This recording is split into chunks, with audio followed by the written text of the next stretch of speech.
चलिए बात करते हैं अगली बड़ी खबर की, जो कि चमोली से मिल रही है, जहां जोशीमठ में अवरुद्ध प्राकृतिक जल स्रोत वैज्ञानिक संस्थानों की रिपोर्ट में मामला सामने आया। जल निकासी और रास्तों से छेड़छाड़ एक बड़ा कारण रहा है। पर्याप्त ड्रेनेज सिस्टम का भूधसाव होने से कोई संबंध नहीं है। हालांकि नेशनल इंस्टीट्यूट ऑफ हाइड्रोलॉजी की रिपोर्ट में ये सामने आया है।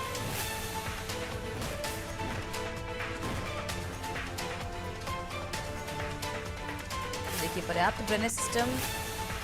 नहीं होने की वजह से भूधसाव हुआ है और इस तरह की जो खामियां हैं वो रिपोर्ट में सामने आई हैं। चलिए ज्यादा जानकारी के लिए रुख करते हैं संवाददाता सोनू सिंह की ओर। सोनू, जोशीमठ का मामला लगातार उठता जा रहा है। विपक्ष भी इस मुद्दे को लेकर सरकार को कई बार घेर चुकी है और अब रिपोर्ट से साफ हो गया है कि जो दिक्कतें हैं वैज्ञानिक संस्थानों की रिपोर्ट में जो मामला सामने आया है वो खास तौर पर यह है कि जल निकासी और रास्तों से छेड़छाड़ की वजह से इस तरह की परिस्थितियां उत्पन्न हुई। देखिए, जिस तरह के हालात जोशीमठ में हमने देखे और जोशीमठ के तमाम जो अपडेट्स हैं वो हमने अपने दर्शकों तक पहुंचाए। अब चूंकि जोशीमठ में जैसे भूधसाव, दरारें और कृषि भूमि को नुकसान होने का मामला सामने आया और जो जल स्रोत हैं उसके लगातार उससे जल रिसाव का जब मामला सामने आया तो इसने कहीं ना कहीं सरकार की सिस्टम की चिंता बढ़ाई और सरकार ने इसको गंभीरता से लेते हुए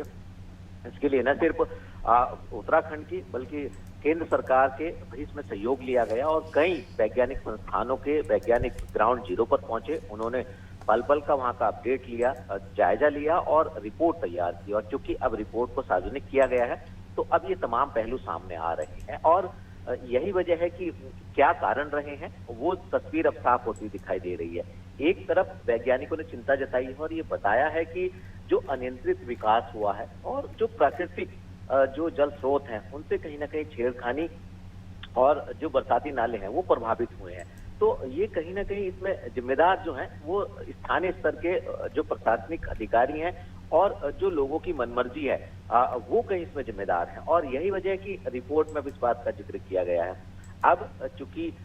मामला राज्य और केंद्र सरकार के और साथ साथ वैज्ञानिकों के बीच में है तो अब इसका समाधान कैसे किया जा सकता है इस पर फोकस किया जा रहा है और अब ये भी सुनिश्चित किया जा रहा है कि आने वाले समय में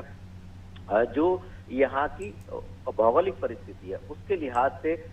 चाहे वो भूकंप के लिहाज से गंभीर हो, चाहे वो आपदा के लिहाज से गंभीर हो और चाहे वो भूधसाव के लिहाज से गंभीर हो, इन पर फोकस किया जा रहा है। और जो शहरी विकास मंत्री हैं उन्होंने इस बात के लिए भी कहा है कि सरकार इस पर भी विचार कर रही है कि आने वाले समय में इस समस्या के समाधान के लिए जिला स्तर पर जो समिति है वो बनाई जाएंगी और जो डेंजर जोन है, जो खतरे वाले इलाके हैं उन इलाकों की वो जो समिति बनाई जाएगी वो डीएम के अध्यक्षता में समिति बनेगी और तमाम पहलुओं का आंकलन किया जाएगा। न सिर्फ जोशीमठ बल्कि अन्य क्षेत्रों में भी इस पर फोकस किया जाएगा ताकि जो लोग पर्वतीय क्षेत्रों में रह रहे हैं उनके जानमाल का नुकसान ना हो और इस तरीके की भयावह तस्वीरें दोबारा से देखने को ना मिले। बिल्कुल सोनू, जिस तरह से लगातार हम देख रहे हैं, लंबा समय बीत चुका है, एक अरसा बीत चुका है, करोड़ों रुपए खर्च भी किए जा चुके हैं और लगातार जो रिपोर्ट सामने आ रही है, जो वजह सामने निकल कर आ रही है, कहीं ना कहीं उन पर विराम लगा के सबसे महत्वपूर्ण ये है कि दोबारा से कब जोशीमठ को तैयार किया जाएगा, विस्थापित किया जाएगा ताकि जो लोग दर दर भटक रहे हैं वो वापस अपना घर बसा सके, क्योंकि उनका जो जीवन है वो बेहद कठिन हो चुका है।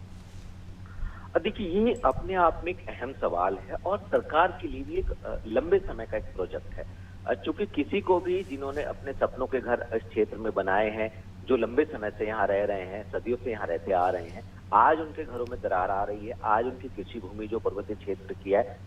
वो नष्ट होती हुई दिखाई दे रही है और खतरा जो है उनके सर पर साफ साफ दिखाई दे रहा है। तो ऐसे में सरकार तो चिंतित है ही है और इनके पुनर्वास का की व्यवस्था कैसे हो सकती है और वैज्ञानिकों की जो रिपोर्ट है वो जिस तरह से मामले सामने ला रही है वो कहीं ना कहीं एक चिंता का विषय है। राज्य और केंद्र सरकार कैसे इनका सही स्थान पर पुनर्वास करेगी, कैसे इस प्रोजेक्ट को धरातल पर उतारा जाएगा, कैसे इन लोगों को सुरक्षा का एक भरोसा दिलाया जाएगा और आने वाले समय में अन्य क्षेत्रों में इस तरीके के हालात न देखने को मिले,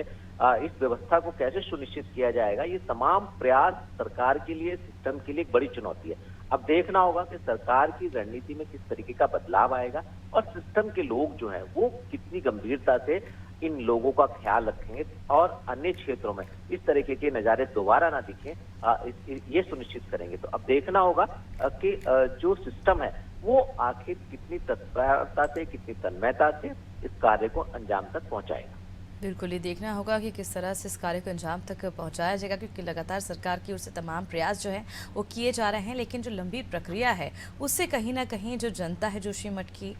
वो काफ़ी ज़्यादा परेशान है, चिंतित है, क्योंकि कहीं ना कहीं उनके बच्चों के भविष्य का सवाल है, उनके खुद के भविष्य का सवाल है, जो कहीं ना कहीं अब अंधेरे में नज़र आ रहा है। अब देखना होगा कि कब तक सरकार इस ओर जो विकास की तैयारियां हैं, जोशीमठ को दोबारा से विस्थापित करने की तैयारी वो कब तक शुरू हो पाती है। जोशीमठ में अनियंत्रित विकास के कारण प्राकृतिक जल स्रोत और बरसाती नाले अवरुद्ध हुए हैं और कई वैज्ञानिक संस्थानों ने अपनी रिपोर्ट में प्रमुखता से इसका जिक्र भी किया है। चारधाम यात्रा रूट होने से यहाँ अनियंत्रित ढंग से बड़े निर्माण किए गए।